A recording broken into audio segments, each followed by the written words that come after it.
Estamos en la microrreserva de flora La Encantada de Villarrobledo. Se trata de un paraje singular dentro del término municipal, ya que tiene abundante historia. Si bien La Mancha no ha sido una región muy poblada, sí que ha habido comunidades humanas viviendo aquí. Y de hecho uno de los criterios de selección de hábitat para estas comunidades era la altura. Ahí al fondo vemos el Cerro de La Encantada. Consiste en la mayor altura del término, con aproximadamente 875 metros sobre el nivel del mar, el cual ha estado habitado por diferentes sociedades a lo largo del tiempo. Si bien es cierto que en todo el término de Villarrobledo la mayor núcleo de población es Villarrobledo, el cual tenemos situado al norte, sí que es cierto que en los últimos siglos todos los núcleos de población que hay en torno al Villarrobledo se han ido despoblando, a excepción de Villarrobledo y otros asentamientos menores como pueden ser las Ventas de Alcolea. Volviendo al Cerro de la Encantada, como se puede apreciar, es un hábitat muy jugoso, ya que la altura te permite controlar el entorno alrededor, no solo la distancia, sino también dispones de abundantes recursos para que una comunidad pueda florecer. ¿Qué ocurre? Que estas comunidades ocupan un territorio, dejan sus construcciones y luego, por la razón que sea, colapsan o abandonan el sitio, quedándose este sitio abandonado.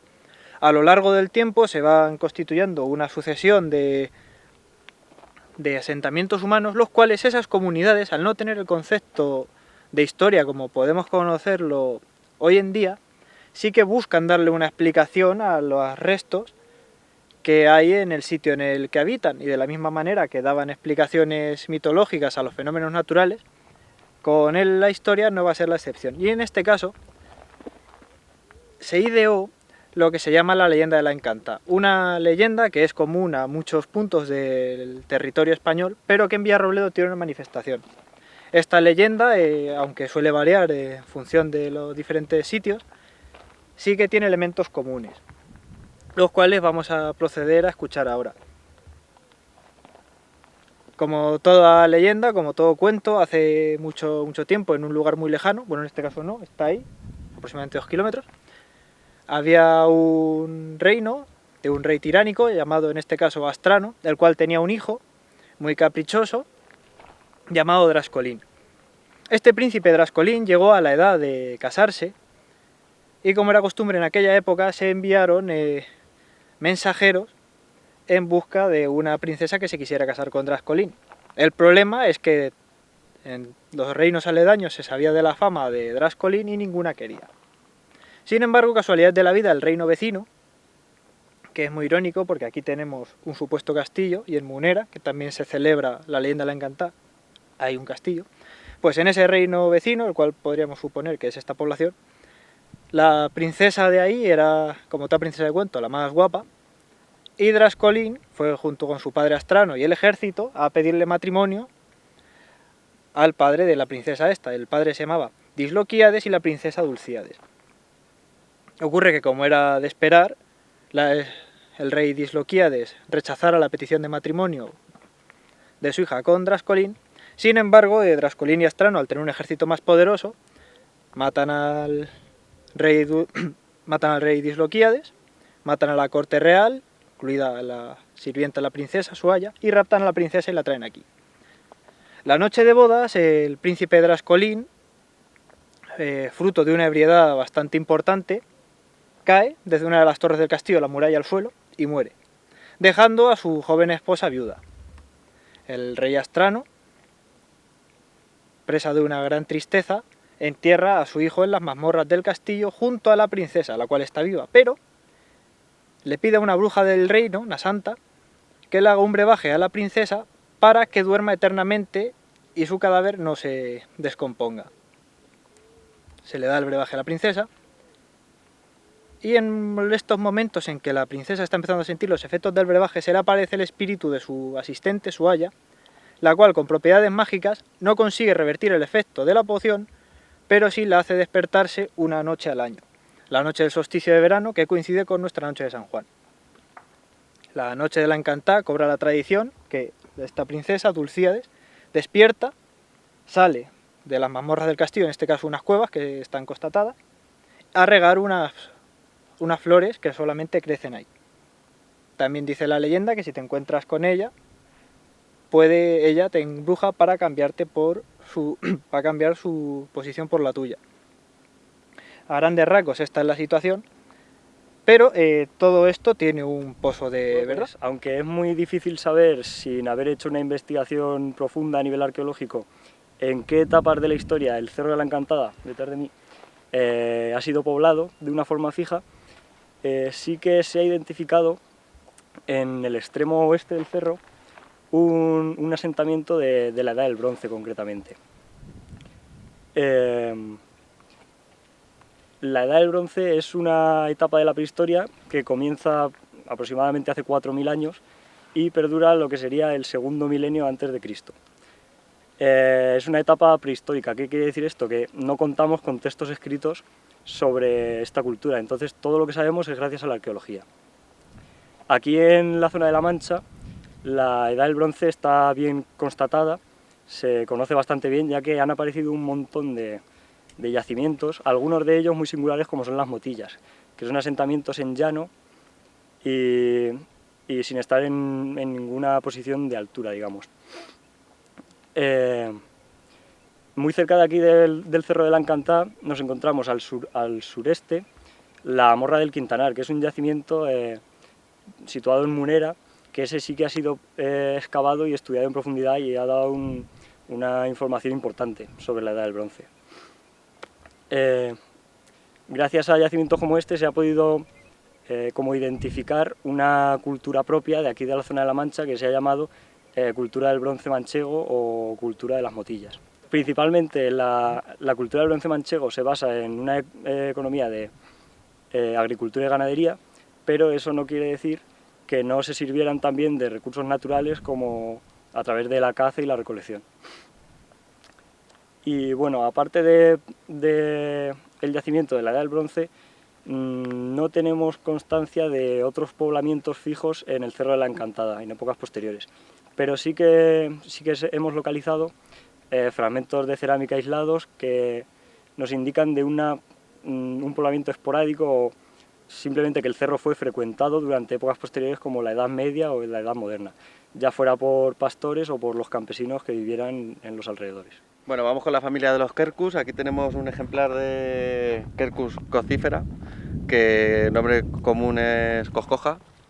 Como podemos comprobar, las hojas son pequeñitas, pinchan, y el verde es un verde bastante fuerte, bastante potente. Y el porte, pues es más, se expande, pero es más un arbusto. Y aquí tenemos a Loren, que nos va a explicar otro quercus, que en este caso es su primo, un poquito más, es de porte arbóreo, que es pues la carrasca o encina, la típica de nuestro entorno, nuestras tierras. Y pues nada, en este caso podemos ver las hojas que en este ejemplar ya, que es grande, no tienen pinchitos ya. Eso es muy común en las encinas, que si miras en las partes bajas, los brotes de abajo son con pinchos y los de arriba en algunos ejemplares no tienen pinchos. Hay otras carrascas enteras que pinchan, pero esta en concreto no. Y bueno, podemos comprobar el verde, es un verde más mate, es un verde más oscuro y a la vez más grisáceo, que el contraste que hace con esta, que es una coscoja, que tenemos aquí debajo justo, pues mucho más brillante, un verde más clarito. Y bueno, como se puede ver, pues es un arbusto. Pues en este entorno del Cerro de la Encantada pues tenemos la suerte de ver también coscojas, que no son muy comunes tampoco, pero que sí son de este clima mediterráneo.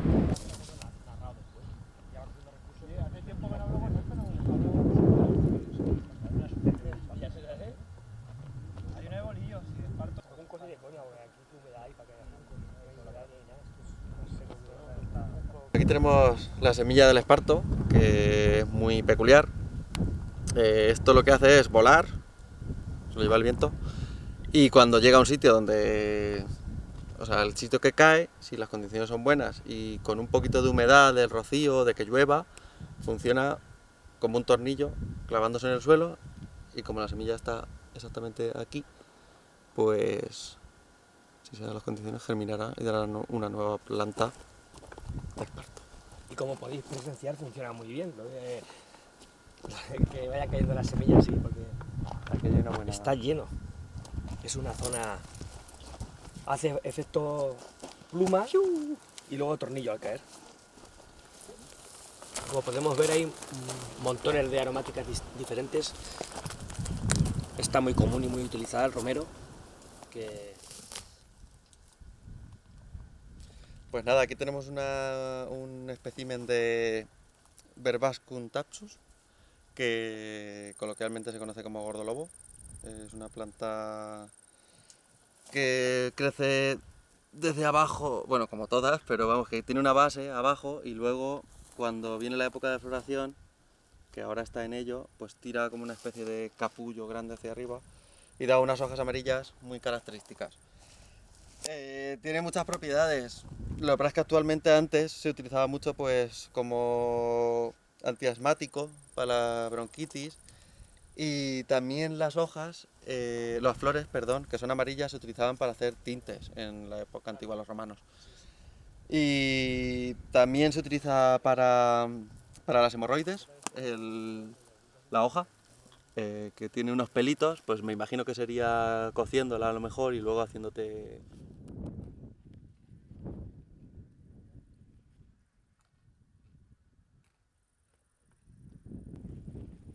Entonces, Bueno, podemos ver el fruto de... Es un enebro, Juniperus oxycedrus. Es de la familia de las sabinas también, lo que pasa es que es más arbustivo. Y bueno, el enebro común, que es el que se utiliza en las bayas para los gin tonics, es más pinchudo. Este también pincha, pero no es... Es más suave en realidad. Es más como las hojas de un... Más suave, como las de la sabina o un pino o algo así. Y para diferenciar entre enebros, pues se mira la hojita, el haz de la hoja, y esta en concreto tiene 2 líneas blancas y una verde en el centro.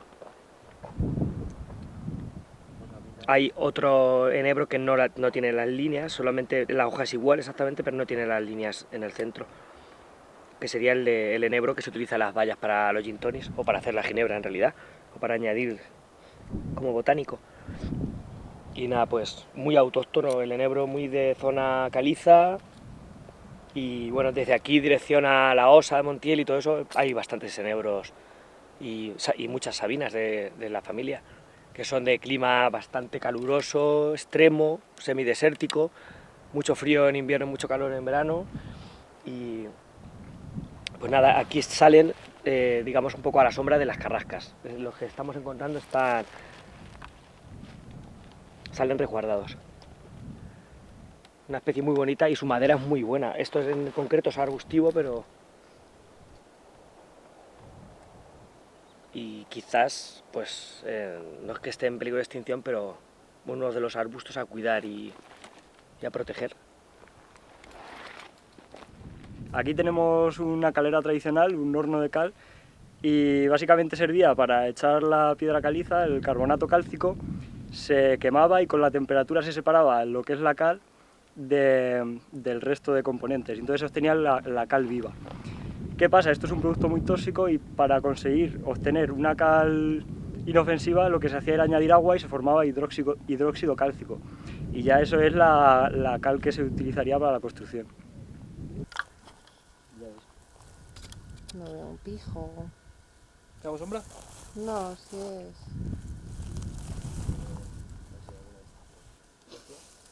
Bueno,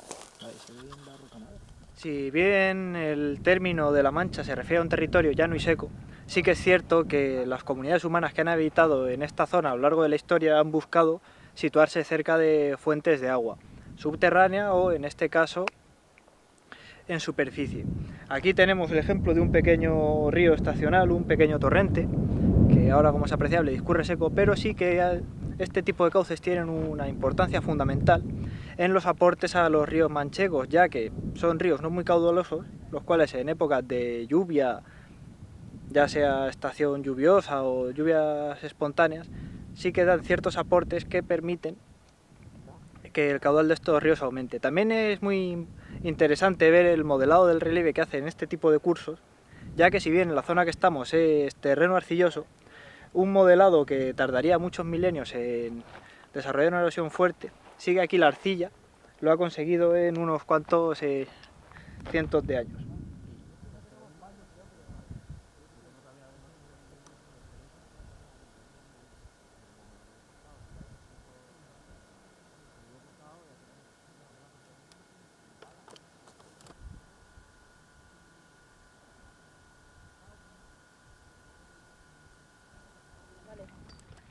Bueno, hemos encontrado una variedad de seta prima de los pedos de lobo. Mira, Es una Geastrum, no me acuerdo bien el nombre, pero es una estrella. Tiene a la base una estrella y arriba sería como un pedo de lobo típico, una bolita. Y estos son las esporas, que ya se ha quedado, ha llegado a la madurez y vamos a exporarla. Además es una especie que está en peligro, en la lista roja, en peligro de extinción. Estaba con al sol, tiesa del todo, pero mira, tiene todas sus esporas. Y de decir que este tipo de setas, las esporas, se pueden utilizar como cicatrizante. Estás en el monte, te haces un corte un poco feo, te lo puedes untar y ayudar, es cicatrizante natural. Aparte de que también se utilizan para teñir ropa y cosas de esas, pero vamos, en este caso serviría así en el monte. Bueno, pues aquí tenemos una caca de zorro.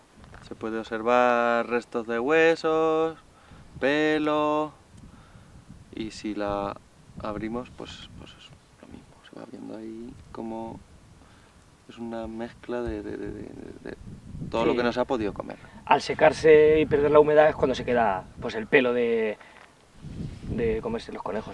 Y como ha dicho Loren, pues hay cagadas Hay cercanas varias. unas de otras, porque llega un zorro, caga, marca a la vez, y llega otro y hace lo mismo. Probablemente sean de zorros diferentes. Marcando el territorio. Nos hemos fijado en una curiosidad, que hay una zona aquí que está tapizada por, no sé qué variedad es, pero es un líquen. Que como curiosidad, un líquen es la asociación entre un alga y un hongo. Y pues se suelen ver más en las cortezas de los árboles, en zonas, en piedras y todo esto, pero aquí ha sido curioso porque no se ha visto casi nada en ningún lado. Y hay un rodal aquí muy grande que continúa para allá.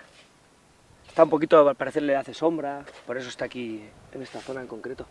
Pero vamos, bonito de ver, entre medias de tanta aromática y tanto monte. Y bueno, ya que estamos hablando de la flora autóctona y de igual que las aromáticas que hay, vamos a parar un minuto en la retama. Todo el mundo conoce las retamas.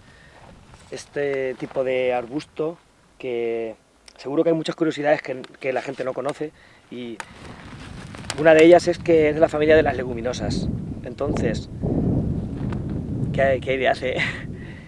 Es de la familia de las leguminosas, lo que significa que es de las plantas que hacen una simbiosis en las raíces con unas bacterias que fijan el nitrógeno del aire en el suelo, lo cual significa que alimentan el suelo.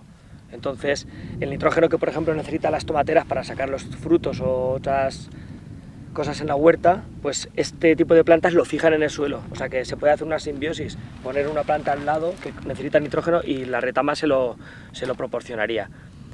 Dentro de las leguminosas están en las arbustivas, por ejemplo, las retamas, en las arbóreas, por ejemplo, las acacias, árboles más grandes, o el Cercis siliquastrum, el árbol del amor, son también que fijan nitrógeno en el suelo. Y dentro de las plantitas que utilizamos en las huertas, pues podrían ser las habas, los guisantes, las judías. Son plantas que digamos que nutren nuestra huerta para que luego puedas plantar otras cosas y funcionen.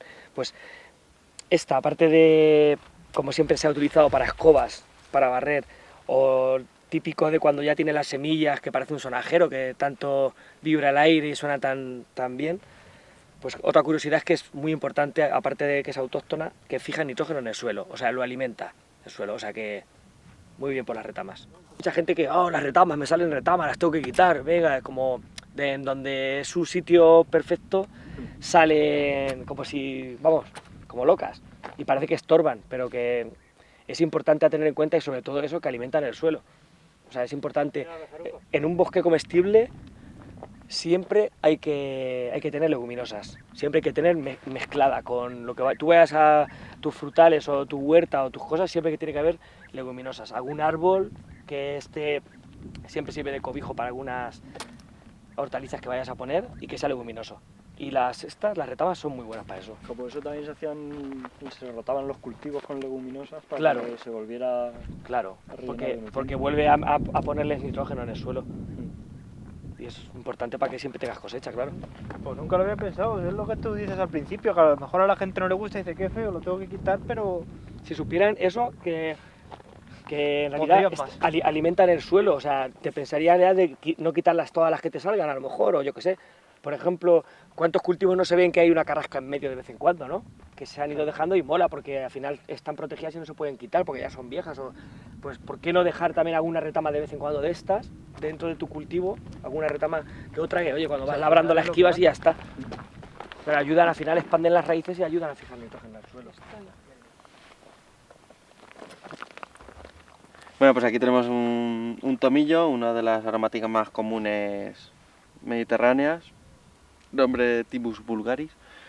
Y bueno, ¿qué voy a contar del tomillo? Se utiliza para cocinar, para hacer infusiones, tiene un montón de propiedades, utilizado desde hace ya miles de años. Suelen ser plantitas de porte muy bajo, que suelen salir en sitios muy donde no crece otra cosa. Son bastante resistentes a la sequía y bueno, para cocinar aquí en La Mancha se ha utilizado mucho pues, para muchos platos tipo calderetas o cualquier asado que hagas. Y ahí la tenemos.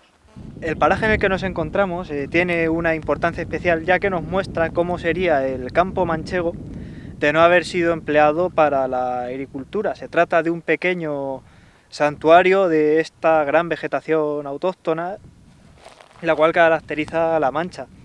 Si bien aquí hemos visto de todas estas variedades vegetales, también a nivel histórico tenemos pues lo que puede haber dentro de la Encantá, que a pesar de que no se ha estudiado sí que apunta a que haya algo, ya que si es posible que haya algo seguramente lo haya, quizá no, hay que estudiarlo para ello.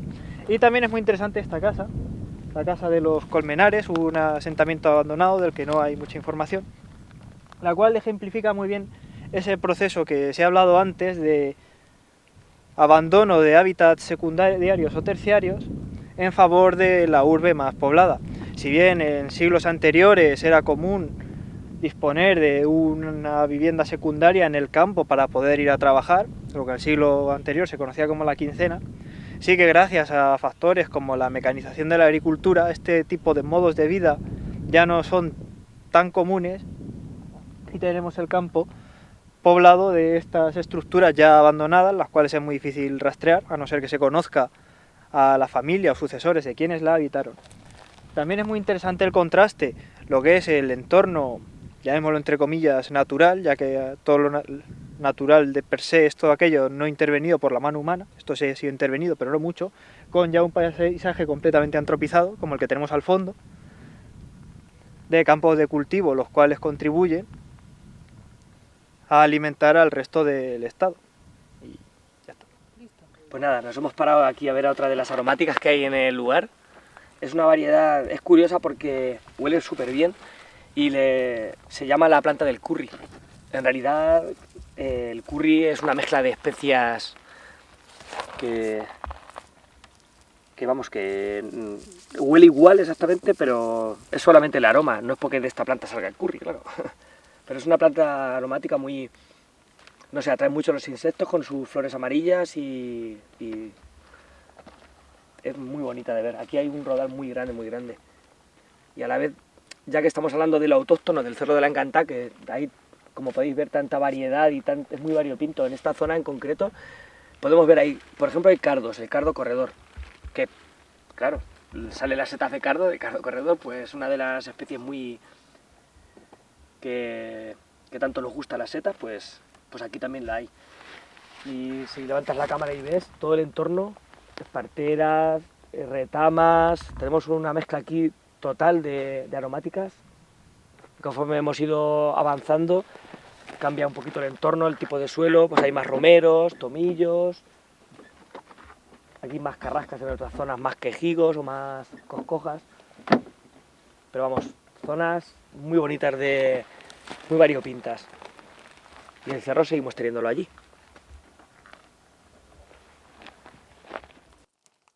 mirando a ver si tienes más. Ya.